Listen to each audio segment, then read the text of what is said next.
Welcome to Liner Notes, a podcast about how scholars plan and stay organized and the tools that they use. In each episode, I'll be interviewing a scholar about what's in their pen case, if they have one, how they plan their time, and their secrets to an organized academic life. I'm Catherine Ride Jewell, a historian and professor of history at Fitchburg State University in Massachusetts.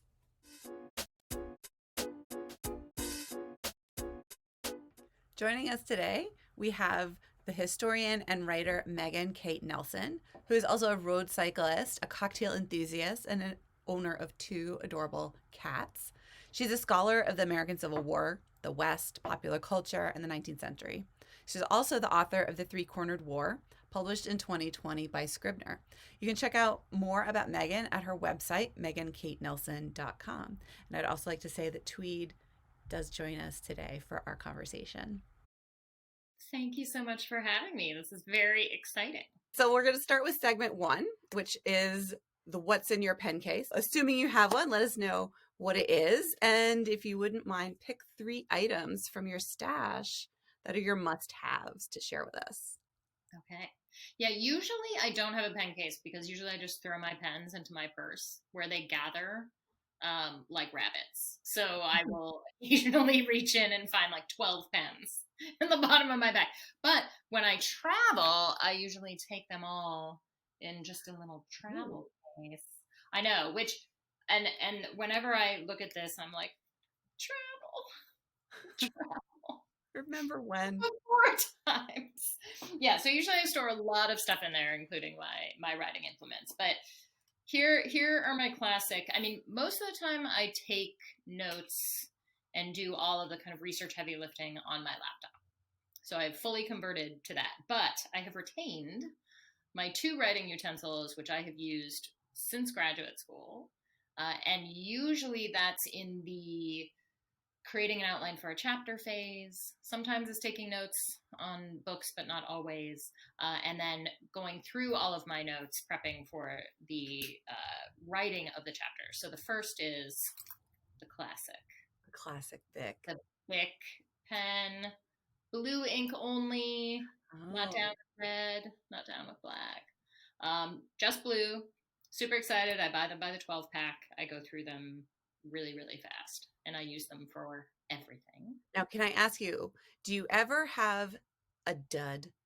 Like you'll get out the Bic and like some of them are like super smooth and like wonderful and glorious. And then occasionally you'll get the one where it's just sort of like it Yeah. just. And it looks like it has ink in it, but somehow it has all either dried up in there or something, and you just cannot get it to write. Yes. And I went through a phase of felt tip pens. But I really like the Bic more for just mostly absorption issues and not because I tend to scrawl when I write. And I tend to drag my hand. And so I would get the big, the telltale ink, ink blot, the tattoo of all writers everywhere. Nothing with drying time. Yeah. And these do not explode in airplanes. That's important. Most of the time. Most. The felt ones often do. So this is my classic go-to for all of those writing needs. And then Can I just say that I have such a tactile vision of the Bic. Now it's a black instead of a blue. But in the movie 16 Candles, when Molly Ringwald is writing a note or she's filling out the survey, like the naughty survey in class, and she says, and her crush is Jake Ryan, and she's using the black Bic pen, and it's such like a classic, like I need to go. pen on paper moment. Yes. Yeah. I love those movies, right? Very uncritically when I was a teenager. Yeah, yeah. But yeah, I have used this since, undergrad, I like to use the 6-color pen where you would click it down. But once I converted to full on computer, writing and taking of notes, that sort of fell by the wayside. And so my process is once I'm done compiling all of my notes, I print them out on recycled paper. So that's often quite fun because I am using paper that I've used before. So it's often notes from my previous books. So I get this nice kind of time. A little nostalgic moment. Yeah, exactly. And so I print them out and I read through them and I take notes with this. And then I highlight the classic Sharpie in yellow. And this too, I have other colors, but I do not use them. And so I also buy these in bulk because I go through them and a lot of it is just merely and I don't know if this is the case for you and for everybody watching, but it really helps me to write things down and to actually have, there's something in the process of going from my hand to my brain it's much more intensive than actually typing. If I write something out myself and then highlight something, it means I'm absorbing all of that information more effectively, I think. Mm-hmm. But yeah, so these two are the friends. They're the double whammy of my chapter prep. And so usually I will highlight the quotes or the piece of information that I really want to use, and then I write notes next to it. Usually it's a shorthand kind of thematic. And then when I go in, simultaneously I'm creating a chapter outline. And so I'm saying, okay, I'm going to talk about this, and then I have page numbers of the notes next to that so you code it into your outline. Yeah. So I'm kind of moving back and forth between the outline and then the printed notes and my notes on them. But yeah, these two are essential. And this actually does not fit in my pencil case, but this is my key for when you get to the copy editing phase. And I always recommend this to people because it is another old school tool. A ruler. It's very old school. It's classic. I don't even know. Is it wooden? It's the wooden ruler with the metal strip? Yep. And I have no idea when I got this. It has clearly traveled with me through many states and households because I don't remember buying it anytime in this century. So I don't actually know. But yeah, I go through and line by line. It helps you just sort of go through the sentence and move down the page and really focus just on that sentence. And I have caught so many typos, so many sentences that clearly I had edited and not gone back to actually read it. And so they make no sense at all. And the ruler really helps to focus. Again, all of these are kind of focusing tools for me. There's a problem with sort of the ability to gut the book as academics. Yeah. We're able to kind of go in and say, okay, I got 45 minutes and I'm going to go in and I'm going to, get as much of this book as I can. But then when it comes to actually dealing with our own writing, we've so got that mode ingrained. And I think a lot of us are in that mode a lot, that when we actually get to that special place of being able to edit your own writing, yes, it's hard to slow it down, to focus the eyes on the actual words. I think we've all experienced this when you go through to edit your own paper or your chapter or whatever you're doing, or talk or whatever you're doing. You know it so well that your eye just skips over the lines. And so the ruler is there to help stop you from skipping. Yes, and I have to show you, because since we're talking about materials, it's so funny because I don't really use these all that much in my writing, but I have next to me this huge stack of just all kinds of notepads and other sorts of things. And if I see I love spiral bound, I love lined, and I'll buy them. And they're just in this stack. It's ridiculous. And I also I had these made. Which, wow. Yeah. So these are from Charles Grandin. They're the first, I think it's Grandin or Grayton.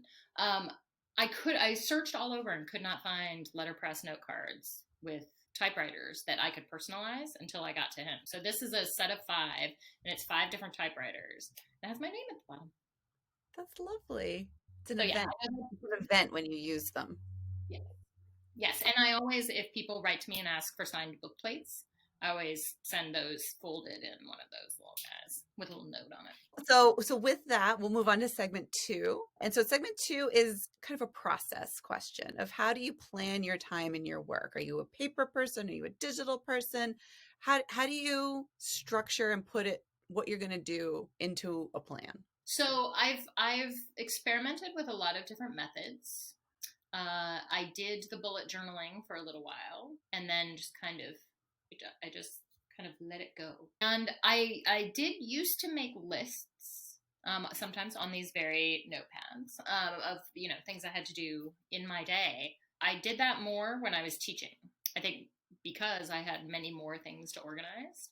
Mm-hmm. Now that I'm a freelance writer, I've got various appointments in my calendar, but for the most part, I divide the day into two chunks. So the first chunk is kind of morning before lunch, and that's usually work that is not my own. So I'm either or something where I'm doing something for someone else. So I'm either reviewing a book, or I'm preparing a talk, or I'm reading someone else's, paper or chapter for a workshop, kind of, or a seminar, kind of doing that sort of work. And then in the afternoon, after lunch, all the way to 8 o'clock or 7:30 or 8, which is when we usually stop because we have no kiddos. So my day is really kind of end loaded. That's the time for all of the research prep or the writing of the book project. But I think it's because there's only one project that I don't actually need. I find that I haven't needed to make lists for myself of tasks because there is only one task. and since I'm going chapter by chapter and my chapters are short, I basically know that I'm going to be prepping and writing a chapter per month. And the chapter usually ends up to be about 18 to 20 pages. So it's not like academic books, we tend to think more in the 40 to 50 page range. And so because it's so much shorter, I think for me, just for my psyche, I don't feel like I have to organize it. So that, I think, is going to be an unusual answer for you in this, series. Mega time blocking. I don't. I don't write anything down. Although on the days that I do write things down, I do find, and I think everybody does, I find it very satisfying to cross things off a list. Mm-hmm. And if I am list making, I'm doing it by hand. Do you have a particular system for like wrapping up your writing session? Like, is there anything you do like when you leave the desk? How I usually approach it is I always start a chapter at the very end of the day with like maybe just an hour. The reason I do that is that I get started and it doesn't feel like super high pressure. Like, it doesn't feel like, okay, today's going to be my writing day. I'm going to start at 9 a.m. and I'm going to stop. I'm just like, oh, I have an hour until dinner. I'm just going to like write the opening couple of sentences. And then I do that and it's time to, then I just kind of stop at a place that seems natural to stop. And then the next morning I already have something. Mm-hmm. Because I think that's the biggest impediment, is to kind of be staring at an empty page and just be like, oh God, what do I do now? Usually what I have is my laptop, my pile of notes that I've already mentioned with my own kind of notation and the highlighting, and then the outline that I've made, which is always handwritten, and usually kind of a little bit of a hot mess, but that's okay. I just kind of leave it like that. Sometimes I'll do, if it's really a hot mess, I will write a new one, but most of the time it's 4 or 5 pages, and it's usually per section. And since a section of a chapter like mine, which is usually short, is only maybe 5 pages, it's such a doable kind of thing that I find it really easy to tackle it. And then the next morning I have something to go off of. So I always read what I have already and then edit and make changes. And then I will usually write per section. So I get really stressed out by the word count thing. And I also don't pay as much attention to the time limit. But again, that's because I have a huge privilege of having big chunks of time that I can devote. If the section is 900 words, then I'll stop, unless I decide, well, I feel pretty good, I'm feeling pretty energetic, my brain doesn't feel completely fried, so I'll just keep going. But usually I'll just make it fine to stop at that one section. And sometimes sections have been in the chapter I just wrote, I had a section that was 2,500 words, and so I wrote that in just one sitting. And I stop and I give myself permission to stop and go watch some Netflix. And I actually kind of love the writing phase, because I also give myself permission not to do any other work when I'm doing that. So I'm like, okay, we'll just finish that and then have some time and let the brain settle down, and then go and do it again tomorrow. Yeah, those fallow moments are so important for the writing process. I mean, they're essential actually. Like I wish that I could write every day for, 4 or 5 hours and just keep doing that, but that's just not my mode. That's not how Hmm. I do it. And I think the most important thing is for people in your writing life to just figure out what the good kind of mojo is for you. Where do you tend to write the best? I mean, I have been, I in the before times, I wrote many chapters of the Three Cornered War in cafes, or other places. I wrote one part of a chapter on a plane. Since the pandemic, I've been writing almost exclusively in my office where I am now. And I don't usually do any other work in the office. Like the rest of Um, my stuff I do downstairs in the living room in my favorite lounge chair, so which you my can't spray and pay some bills to like ignore. right. Yeah. So that has been nice though, because it's now become have come to associate like this office space with the creative endeavor. And so I come up here and I'm like, okay, yeah, I'm in the mode. And I think a lot of people have that. I've talked to people who like they light a specific candle when they write, or they kind of have a special place that they like to do it, a special time of day. I mean, do you have that? Like, what is your writing practice? I'm very haphazard in terms of time of day, but I do know that I have windows that I where I work the best. So I work really best in the late morning from like Mm-hmm. 10:30 to like 12:30, and then again from like 3 to 4 to 6:30 or something like that. Yep. So, that's when I'll schedule different calls, or, something where I can, I don't need to my brain to be in hyper focus mode. It is. Well, I mean, I think these are the kind of tricks that we develop, right? Where we're like, this is how I'm going to make myself comfortable, and I'm going to kind of position myself to be able to write. And again, everyone is totally different. I mean, the time of day thing I find really fascinating. I have friends who don't start writing until midnight, Hmm. and they write until 3 in the morning, and then they go to sleep. Like they become almost nocturnal in that sense. But that's what the time that they're the most kind of creative and productive. And I'm like, whatever works, right? Like whatever works for you, because everyone has different patterns. I think everyone's based on your sleep patterns and all kinds of things, what your day is like, how much sunlight there is. Yeah, like, and we can go through different seasons of writing, Yeah. throughout the year, or, throughout, over several years. Exactly. Exactly. And some people like writing in cold offices. Some people like writing in warm offices. I mean, everyone, and I think it's fun to experiment with it. And I also think it's fun to be fairly flexible about it if you can be, Hmm. to be able to say, yes, this is the way I prefer to write, but I could write this other way Hmm. if I, tried it and I found I liked it, or, I have written on airplanes just because I have hit the kind of mode where I'm like, it's time to write the chapter. And I have 3 hours of the Wi-Fi I would have to pay for, which I get aggressive about. And so I'm like, I can just sit here and like, pound out something and try and the hum of the plane is usually quite effective.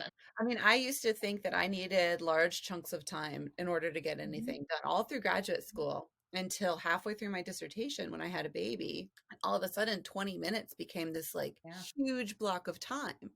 And, sometimes little babies will only nap for 20 minutes at a time. So that was really all I could count on. And I would sit down and blast out, 500 to 1,000 words, because I had that forced fallow time where, I had to take care of the baby, and I couldn't be sitting at my typewriter keyboard.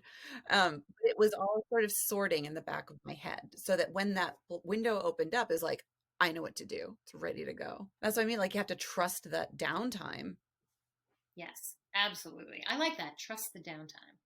That should be, yes, that should be you need to trademark that phrase. It does sound very secretive, which leads me to the third segment, which is, tell us a secret. What is one secret you can share to an organized scholarly life? See, this is so hard because um, I feel like it is so individualized. Like, I think for some people, some forms of organization may work really well. And for other people, they may be like, yeah, really need that, or oh, that just really stresses me out. I don't want to even think about doing that. I will say that I am, and this is totally strange, but I am a fan of hydration while writing because I think, a lot of people will drink coffee or whatever to like bounce themselves into the writing mode, which I'm totally a fan of and would absolutely do. But I get really distracted by thirst. And so I like having water nearby, but then also my office is upstairs. And so when I run out of water, then I'm like, okay, here's a break that I can take. Mm-hmm. Go downstairs and not feel like it's interrupting the flow, to go and do that in the middle of a writing day. It helps me too to have, if there's a pause in my creative process, then I'm like, why don't I drink this water while I think about it? But that's not really like about organization. But I will say I am a huge fan of the outline, even if it's not a really, really detailed outline. Just to have in your head where this is going to start and where it's going to go, I think is a really good thing for writing. And even if you diverge from that, even if as you're writing, you're like, no, that's not what this is going to do. I actually have discovered I need to write about this first. That should be totally fun. But I do like starting with an outline. When I wrote my dissertation, I would type up the outline. Like I would get really hardcore. I'd do the written part first, and then I'd go back through and I'd sort it and I'd type it out and I'd have it sitting like right next to me. And I try not to diverge from that. Now I'm a little more relaxed about it, but I really do think, again, it sort of goes to combat the sort of empty page. Mm-hmm. You've already kind of prepped your brain for what this chapter is going to look like and what you want to say as you start writing. And so it just becomes less intimidating, I think, when you I'll have even outline down to the paragraph level sometimes. I know. I've seen some of your outlines, friend. I've seen your sticky note outlines in the flesh, in real life. On poster boards with the sticky. And I think that's great. That's like, who was it? John McPhee had this great article one time that he wrote about how he organizes his essays. And he writes sections and arguments and points out on note cards and then lays them out on the ground and then starts moving them around in a big kind of flow chart. And that's a similar kind of thing to an outline and to your kind of post-it note structure. This is, some people write very detailed outlines that, a friend of mine who's a literary scholar who writes trade books about literary figures, part of his process is an outline that is like 250 pages long. So he basically goes in and he takes notes basically in an outline. And so by the time he's done with it, he's functionally written most of the book. But then he kind of goes in and working off those sections, he is able to just produce it then really, really fast because he's done all of the groundwork and the prep work. But I am a fan of even the barest of outlines, even if you're just like, section 1's going to do this, section 2's going to do this. And kind of break, I think also because I like to break things up into manageable chunks. Because again, I think that's not as intimidating. And it seems easier to tackle, especially in any given kind of writing kind of day that you might have, depending on what time you have. Yeah. Well, Megan, this has been wonderful. It has been such a joy to talk with you and to talk writing again. So just, before we wrap up, let me know what's next for you. What are you working on? So I am about to finish a book that tells the story of the 1871 scientific survey to Yellowstone, which resulted in the act that created the first national park in the world. And I'm telling that story kind of embedded in the larger story of Reconstruction. There are several major figures running around, and scientists, politicians, attorneys general, freed people who are testifying to their experiences with the KKK, Lakota leaders resisting the construction of a railroad through their territory that will go by Yellowstone. So it's kind of it's the story of Yellowstone in the very beginning, but it's also really the story of this kind of hinge moment of 1871-72, where the federal government kind of had these ideals to provide for its citizens, to provide civil rights and to protect them and to provide things like a national park for the people as a whole. And unfortunately, they began to turn away from that mission and that duty kind of at this very same moment that they seem so dedicated to it. So I'm about to wrap that up. I'm writing the penultimate chapter this week or early next.